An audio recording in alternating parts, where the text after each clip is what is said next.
Hello, students. This is Professor Gore, and this is part two of the Cold War America recorded lecture. And so, in this part, we're going to talk about containment in Asia, and then some more stuff about Truman's presidency and so forth.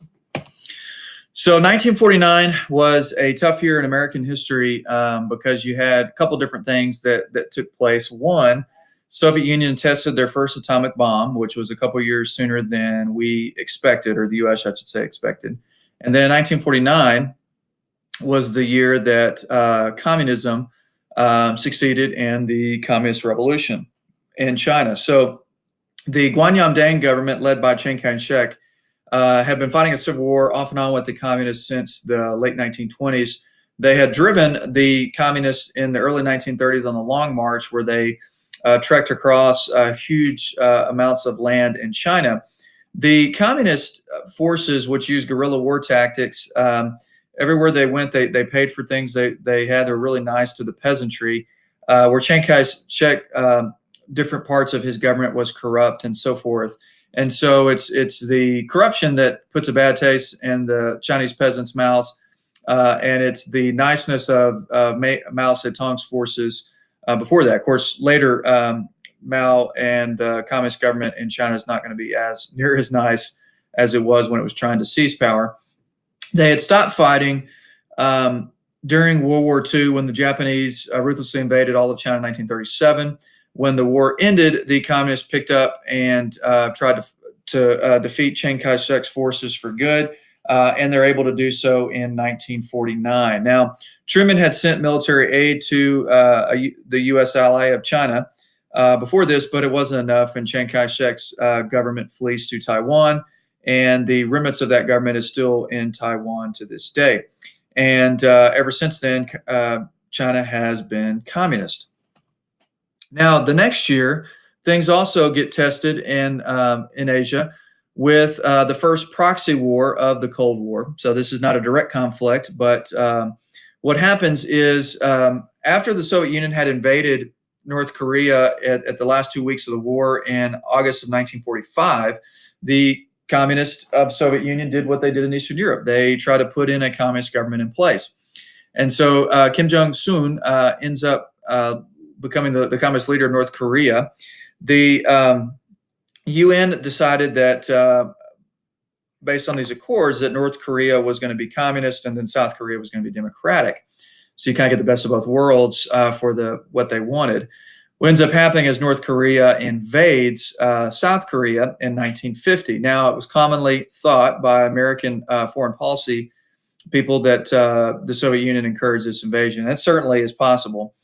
So what ends up happening is the UN takes action. Now, when the UN is founded, it's founded by 5 founding members: the U.S., Great Britain, France, Soviet Union, and China. Well, when China becomes communist, most of the UN views that the legitimate government of China is the government in Taiwan, not the communist China. And so the communist China is not allowed to be part of the Security Council. Now, in the Security Council, any of those 5 members can veto any action by the UN. So just one vetoes is done. So there lies the problem for the UN throughout a lot of the 20th century. But now there's nations that rotate on it. But originally it was the 5 founding nations. And so China is not allowed to veto. Soviet Union in 1949, when that happens, walks out of the UN proceedings and is ticked off. And so they're not present to veto it either. So the UN decides to enact a police action in Korea, and that's exactly what they do. And so General Douglas MacArthur, who had been stationed in Japan after Japan was defeated at the end of World War II, leads this daring amphibious landing behind enemy lines at Incheon because the South Koreans were just about to be defeated. And so let me show you on a map kind of what actually happens. So by the time that the U.S. and other UN forces invaded, this was all that was left of South Korea. Okay, so the United States lands here at Incheon. The South Koreans are forced to turn around and fight the Americans, and the Americans drive the South Koreans back. Now, there's already high tensions with China because China's already ticked off that the U.S. and Britain and others have not allowed them to be part of the UN Security Council. And Mao threatened that if you get near the Yalu River, they will invade. Now, if you ever want to watch a great documentary, it's called The Battle of Chosin. It's about the Chosin Reservoir. It's one of the worst battles for the United States Marines in terms of the weather conditions and the adversity they encountered. And it really, if you have any family members that are Marines or former Marines, or you're a Marine yourself, you will take great pride in how the Marines, as well as one Army unit, U.S. Army unit, fights at the Battle of Chosin Reservoir. The weather conditions were absolutely horrendous. Most men, when they fell down dead on either side, their bodies were completely frozen. Every soldier that had fought there experienced some type of frostbite on their limbs. And what's interesting is one of the hardest maneuvers in the military is fighting a fighting retreat. Okay, and so MacArthur was overconfident, arrogant, didn't think the Chinese would intervene. Plus, he thought that Truman would give him the permission to use the atomic bomb. Truman said that the world would never forgive the U.S. for dropping another atomic bomb on a second Asian nation. So MacArthur does not have that ability. Mao's forces come pouring over the Yalu River, and they reinforce the North Koreans and then drive the Americans back. So the Americans have to pull a major retreat down here. Then the United States eventually counters attack, and then the line kind of seesaws back and forth for about a year and a half. And then when Dwight Eisenhower becomes president, he signs a ceasefire with North Korea. And so today, this is the truce line of 1953. It's pretty close to the 38th parallel, so we say the 38th parallel today. But if you ever get a chance to watch the American Experience from PBS on the Battle of Chosin Reservoir, I believe it's on either Amazon Prime or Netflix. In fact, I've considered assigning it for my classes and so forth. But it is horrible what those poor soldiers on either side had to endure and so forth during that conflict. But it's a police action. Congress actually never officially declares war in Korea. And you can see from this map, I'd like to show you this interactive map here. So there's the American invasion. Then they drive north. Oh, here comes China. Boom. And then U.S. counterattacks, then China counterattacks, and then the U.S. counterattacks, and it kind of seesaws to its present day line. You can see it adjust just a little bit, but not much. So what was horrible about the Korean War was the weather and environment. And so it is, in some ways, a forgotten American war of the 20th century, but we have a Korean War monument that I was actually seeing myself when I was a kid in D.C. And but it was a terrible conflict. And one that American soldiers fight very bravely in, as well as the enemy as well. And this is what ends up happening is Doug MacArthur criticizes President Truman in the press about not being able to use a nuclear weapon. A lot of Americans actually favored MacArthur's view and criticized Truman, but today in history, it's widely assumed by people who have studied history that Truman made the wise decision because we could have had World War III if we would have nuked China and the Soviet Union, especially with Stalin still alive. We would have fought World War III. And so MacArthur, one of my favorite lines by Truman is when he gets asked about firing of Douglas MacArthur, because one thing you can't do is you can't criticize your commander-in-chief in the press. And he says, he was asked about it, and he goes, I didn't fire MacArthur because he's a stupid SOB, which he is. I fired him because he violated the chain of command, which is true. So the impact of the Korean War is defense expenditures skyrocket, $13 billion in 1950. It's about a third of the federal budget to $50 billion in 1953. 2/3 of the federal budget went to military expenditures. So a lot of people found work in the 1950s economy in various industries that were connected to the federal government spending on the military. So it's good and bad. It's good short term because it leads to incredible economic growth. The bad news is that we become dependent on that military spending. And when the Cold War ends in 1991, George H.W. Bush is going to have to cut military expenditures and close down some military bases, and it leads to a recession in 91, 92. So one of the things that Truman is praised for today was that he issued an executive order thanks to A. Philip Randolph and other civil rights leaders who pushed him to do this. But in 1948, he issued an executive order that integrates the military. And so the Korean War is the first conflict in American history where black and white soldiers fought in the same units. Now, Truman is going to actually pull off one of the biggest political upsets in American history. And I'll explain that in just a minute. But we're going to talk about some of the things. Truman is seen as much more a successful president with his foreign policy. His domestic policies are not successful. A lot of his policies of the Fair Deal is going to be implemented by LBJ in the Great Society. So one of the things that happens right after the war is there's a economic recession. It's kind of like there is after World War I. You don't have as much defense spending and so forth until 1948, 49. Then that picks up again. And so one thing is that the government put price ceilings on goods during World War II. That gets lifted, and you have massive inflation, about 33% increase. So laborers go on strike, and just like after the end of World War I, labor strikes make people leery of another Red Scare. So we have the second Red Scare that emerges after World War II. So very much commonality between World War I and World War II with a lot of things at the domestic level. So Congress, in response to the growing power of labor unions, because the height of union membership in American history is actually early 1950s, the Congress passed the Taft-Hartley Act. And what it did is it outlawed the closed shop, which made it where you had to be a union member to shop at a store or whatever only. And it also required union leaders to take a non-communist oath. And it also allowed states to pass a right-to-work law. So, for instance, the state of Texas, where I lived for a number of years, Texas is a right-to-work state, so you don't have any unions in Texas. Now, you can have organizations and so forth, but not any official unions. So some states make it where in order to get a job in a particular industry, you actually have to be a member of the union to be hired and so forth. So what ends up happening in 1948, Truman is going to run for election for the first time as president because he came into office in 45 when FDR died of a brain hemorrhage. And so one of the things that upset Southern white Democrats is the executive order that integrated the military. Also, Truman pushed for some civil rights legislation and gets voting down. So the Democratic Party splits, sounds like the 1860 election in American history. And the southern wing of the Democratic Party ran a guy by the name of J. Strom Thurmond, who was the governor of South Carolina. And it was called the Dixiecrat Party.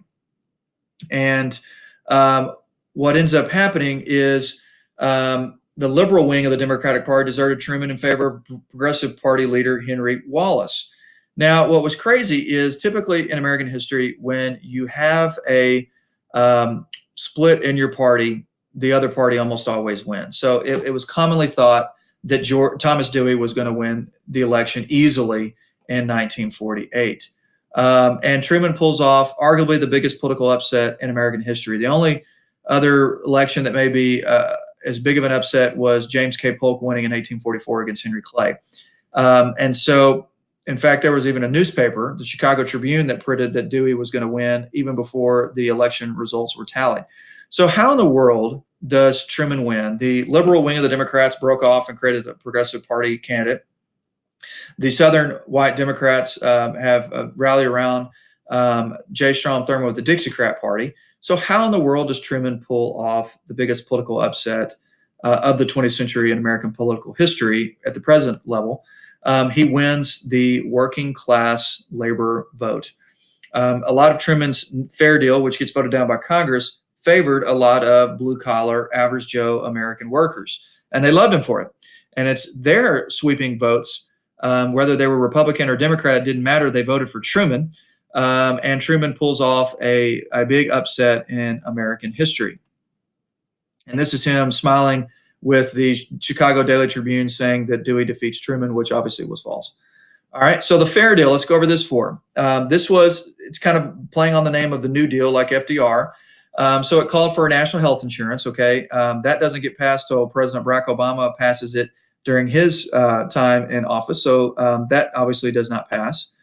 Aid to education, Okay, really, LBJ is the one who's going to get that passed. And before then, the federal government had never sent money or provided any aid to education. But LBJ is going to get that passed in the Great Society. Also, a housing program. Also, LBJ is going to get that passed in the Great Society. Expansion of Social Security. Okay. Higher minimum wage. And actually, Eisenhower is the one that really gets that passed. A new agricultural program. And the Employment Act of 1946. He only really gets like one or two of those actually passed. The rest of it gets shot down. And so he did, basically, it's the National Housing Act of 1949 that got passed. Because this right here, President Obama, aid to education, LBJ, Spanish Social Security, LBJ, higher minimum wage, Eisenhower, new agricultural program. That comes later, and I can't remember which president actually passed that. So Congress is going to block everything else. Now, a big topic of this, and you have to understand the Second Red Scare. It's always going to be on a quiz or a test. And that is, and the Second Red Scare is actually bigger than the first Red Scare right after World War I. Hence, World War I was smaller for the U.S. World War II is bigger. Everything is going to be a little bit bigger with World War II for the U.S. The federal government created the Loyalty Review Board that basically is trying to find anyone or any organization that was trying to undermine or misdirect the government, okay? Because it came out that there was some spies by Stalin in the U.S. government. Now, there were spies. We have that documented when the KGB releases the records in the mid-1990s when the Soviet Union collapses after 1991. Is it as many people as gets accused? No. So on one hand, you did have spying and communist infiltrators in the government. On the other hand, it wasn't near what those that get falsely accused end up happening. So, you got to understand both sides there. And so it basically investigated to make sure any federal government employee was not a communist. So it was illegal, basically, to be a communist working for the federal government. Okay. So 1949, 11 communists were tried and sent to prison. Okay. And another thing that Congress passed because of the Second Red Scare is what's called the McCarran-Walters Act. Sometimes it's called the McCarran Internal Security Bill. Doesn't matter which name you remember it as. But it basically brought back the quota system for immigration of the 1920s. They don't want communists coming to the United States. Truman vetoed it, and it gets vetoed, gets overridden anyway. And so it did give the president authorization to arrest and detain suspicious people during an internal security emergency. It kind of sounds like the Alien and Sedition Acts passed by John Adams in the late 1790s in American history. Now, one of the most high-profile trials for spying was in 1948 of Alger Hiss. Now, if you look at textbooks from the 80s, it was widely assumed that Hiss was falsely accused from the Second Red Scare. Textbooks had to change that in the mid-1990s when it came out, when the KGB released their records that Alger Hiss actually was on the Soviet payroll. And it came out right before he died in the mid-90s that he actually was a spy for the Soviet Union.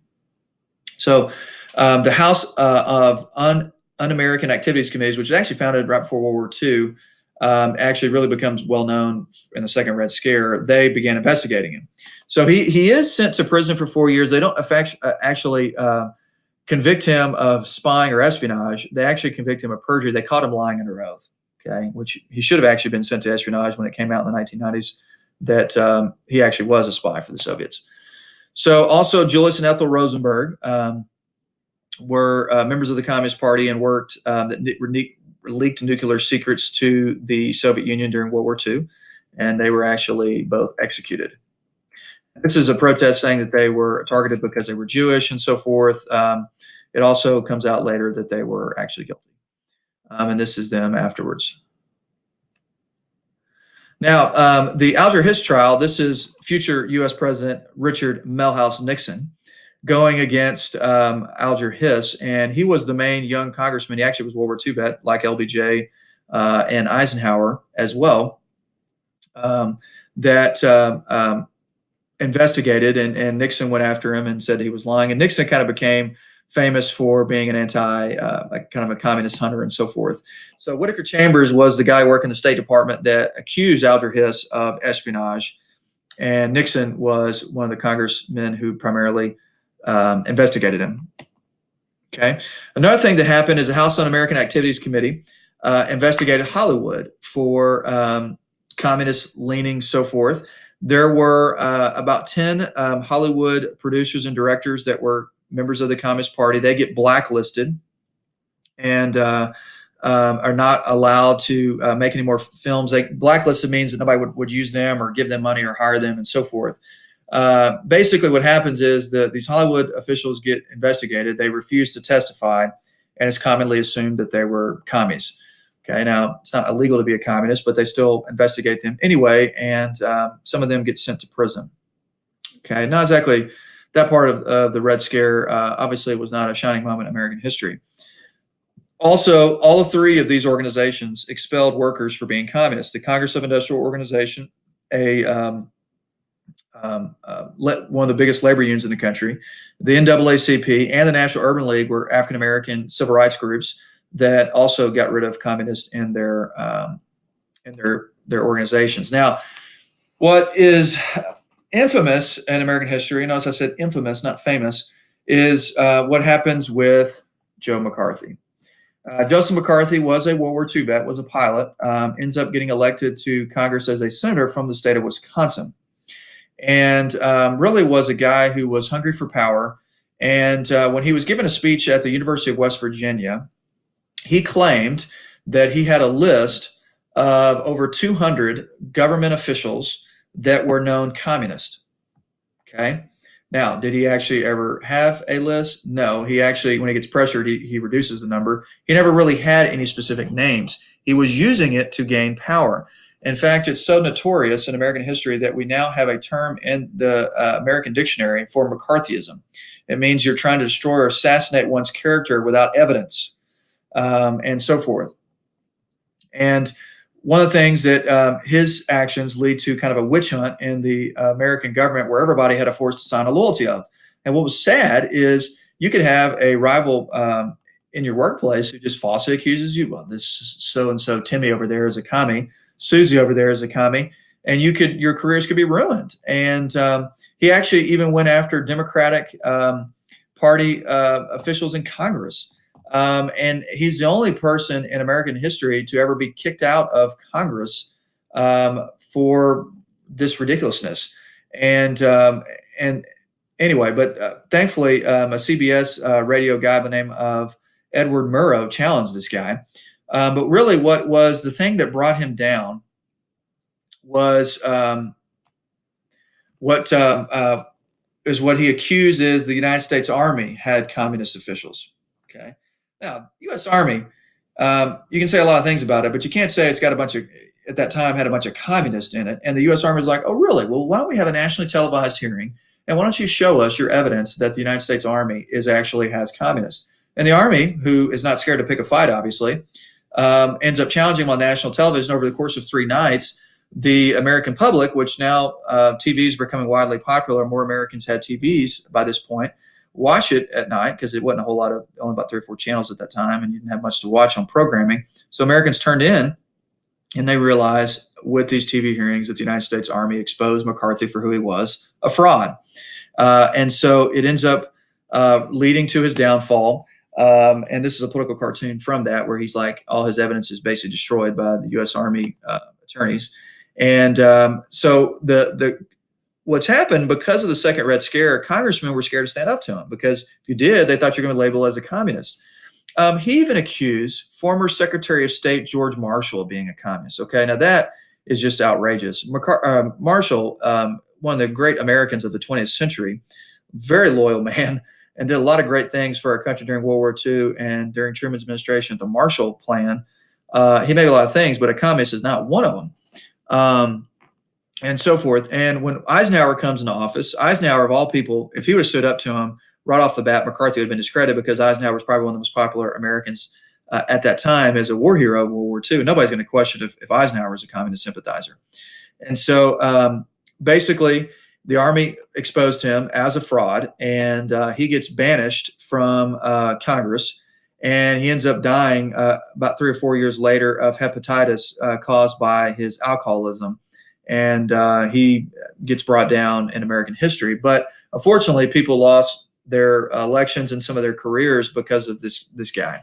And so now we have McCarthyism in the American dictionary. All right, so we'll come back to modern republicanism and Eisenhower's presidency when we get to part 3.